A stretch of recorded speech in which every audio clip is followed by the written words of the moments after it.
係我哋渝北山區山清水秀。今日我哋嚟到清遠離山嘅一個小鎮福塘鎮，一齊嚟尋找人間煙火氣。哇，開始有種啦！阿姨，呢個咩嚟㗎？糯米包熱翅，裝咗個俾我試下。見到啲糯滋滋嘅嘢都行唔喐路㗎啦。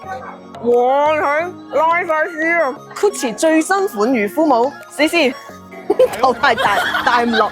哇！呢邊真係好多糍粑啊！哇！阿姨呢個又係咩糍啊？呢啲艾糍、灰水糍，你裝一個黃嘅，一個綠嘅俾我。聞起身好清香啊！呢個艾草味，試試味先。入邊係啲花生、白糖、芝麻餡，好香。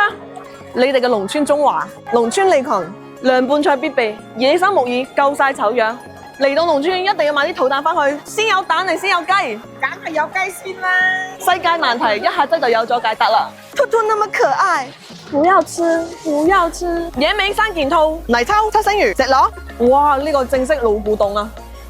哇！你睇全部都係油，爆晒漿。本地楊梅10蚊一斤，細時候嘅味道真係就係有啲酸。正所謂煎堆碌碌，金銀滿屋，流晒口水啊！心虛嘅人唔趕前邊嘅潮流，趕嘅都係以前嘅時光。